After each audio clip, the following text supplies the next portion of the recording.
what worked there, Logan?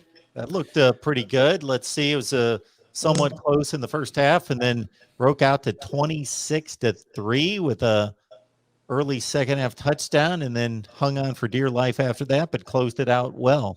Yep. Florida State's still trying to figure out if they can play consistent on two halves and either offensively or defensively. But to start off really strong like that in the first half, it makes you feel optimistic that, maybe in the future they can do that for two halves and it'd be a really scary team. And that's definitely what we saw from Florida State's offense and Jordan Travis. I mean, it looked like, that's why Norvell was being very aggressive. I mean, calling timeouts with 2 minutes left and then calling more timeouts with a minute left. Like, he just really believed in his offense. It's because Jordan Travis, I mean, he was dealing. I mean, he had great, fantastic protection too. And he was just finding these guys, reading his first, second, and level reads. I mean, it was just clicking. They were having the running game going too. But, Jordan Travis is protecting the ball very well. He's being very efficient. And, Florida State really, the only thing impacting them in this game was just keeping it consistent and keeping the foot on the gas going into the second half. And, Florida State's defense was getting gas there at the end. But once again, you look at Jermaine Johnson making plays, and then you also got Keir Thomas. We also always got to mention, definitely in this game, the ACC refs for the officiation that they did, or can you even call it officiating, but absolutely atrocious on the multiple calls. And I don't understand how his name is still able to coach, because guess what? His granddaughter's daughter, I don't know who it is graduated from Clemson. And there's been multiple times before where he's given calls against other teams when they face Clemson and also Florida State. So something's just a little weird there. It was masterful. It was masterful officiating. I mean, to suck that bad as an officiating crew was just phenomenal. You've got to suck really bad. And Florida State, I think DJ Williams was in on that. I mean, we had multiple people in the stands there said that DJ Williams was in there for a touchdown and ended up not calling it.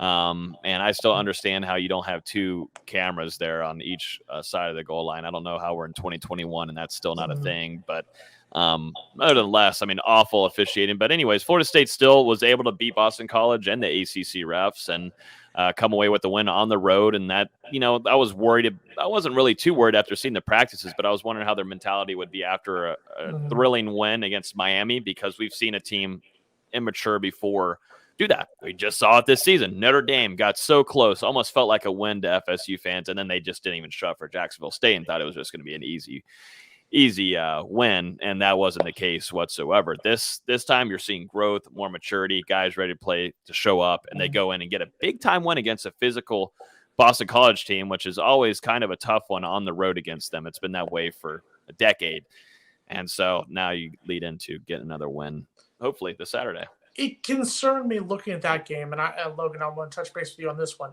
It felt to me a lot like last year's North Carolina game. Once again, not comparing North Carolina and Boston College. I think North Carolina was a better team last year than Boston College. Boston College is still a good team. But you had a game last year against North Carolina where Florida State jumps out early in the first half, looks like they're going to destroy them, and then kind of takes the foot off the gas there in the second half and lets North Carolina come back. I felt that same way against Boston College. Florida State jumps out to that 26-3 lead, and you're thinking they're just going to destroy them. They're going to destroy this team, and then lets Boston College comes back. That's my little bit of concern coming into this Florida game, is you've got two straight wins, the comeback win against Miami, the close hold on for dear life win against Boston College, and then you got a Florida team. This is what concerns me a little bit. You got a Florida team coming in here who has essentially nothing to play for on paper. They have nothing to play for. They don't have their regular head coach. You've got your interim head coach in there. Your offense has issues at quarterback. Your defense looks like Swiss cheese. And you've got a Florida State team that doesn't look like they know how to play a complete game yet. I still think they are a better team, a more mature team than last year, but that would be my concern, is can Florida State come out here and play a complete game against Florida and get that dub? That's my question heading into Gainesville on Saturday. Yeah, Florida State's pass rush is obviously, looking ahead to the game, is going to be key, and it's been that way for a while. I'm not entirely sure if it's really the key to this game, though. I mean, I think Florida State is going to take advantage of that offensive line in Florida. just like David had told us, he doesn't fully believe in Emory Jones and what they can do there in quarterback in order to beat FSU. Anthony Richardson allows for more explosive plays, but Florida State has done a pretty good job when you need be to stop the run, and that's where I think Florida State is going to have to do it in this week's game plan, at least defensively. Just going to have to stop the run because I think that's where they're going to go. I don't think they fully trust Emory Jones to toss the ball in this game. And then offensively, Florida State just has to keep doing what they've been doing, starting off the quarter strong in that first one. I mean, Boston College was one of the strongest teams in the country at scoring right away. Defensively, Florida State did its job, and then that allowed the offense to stay on the field and do its thing and go down and score. And, Florida State and Jordan Travis right now is clicking. You've got all 4 running backs now fully healthy after we got to see Lawrence Toafili score a touchdown this last Saturday. Continuing to use that run, use those guys there in the backfield because you've got Corbin, Toafili, Trayshawn Ward, DJ Williams. You can just rotate them all around in this game and feel pretty optimistic also with the wide receiver room starting to get into the mix and really getting some consistency there. You've got some leaders. You've got Ontario Wilson that's been having a great season, making grabs when need be. You've got Andrew Parchment, who in the last couple of weeks has been clicking, even though he had a drop this last Saturday. Got to, stay consistent there.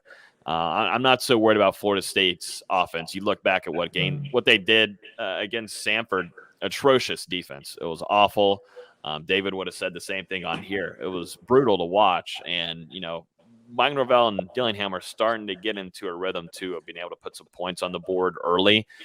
And for a Florida team that is down like this, they're not going to want to fight. Florida State has a chance to put it away, I think, really, really early, and they could do this by the halftime. But you still got to play 2 more quarters after that, and that's something Florida State has struggled with, playing 4 full quarters. Has Mike Norvell or Kenny Dillingham said during this offseason or early this season that they worked on Jordan Travis's mechanics? Has that been talked about? It just looks like he is a better thrower of the football than he was last year. I'm not so sure they mentioned much of mechanics-wise, but really just believing.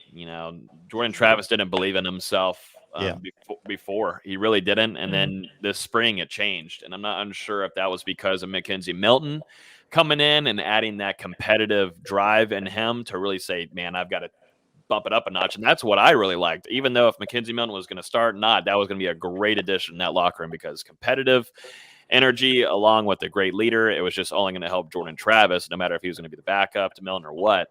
But he talked to us last week and said, I didn't really start believing in myself until this spring. And even since this spring, we've seen vertical growth in him improving wise. But him as a passer, Mark, I mean, he has done a fantastic job. Hasn't had an interception, hasn't given away the ball since Syracuse, and that game was blown up. I mean, that play was blown up by Cam McDonald missing a block, and that was just, that's just a wild play that happened and allowed for the defender to get the interception. But since then, Jordan Travis has been fantastic keeping the ball. And right now, Florida State, I will say, I mean, since probably maybe DeAndre Francois, that's the best quarterback Florida State's had. You look back at Hornibrook, Blackman, you've tried out Alex Hornibrook, you've had Chubba Purdy, who's, didn't get a lot of playing time. You're looking at Tate Rodemaker, not a lot of playing time. This is the best guy, efficient-wise, the same as, or back to DeAndre Francois. So things are clicking, and it's really fun to watch because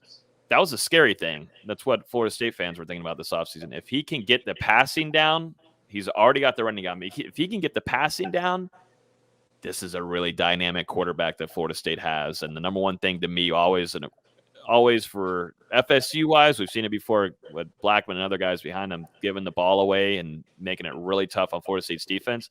Jordan Travis hasn't allowed that to happen. So just playing smart and believing in himself.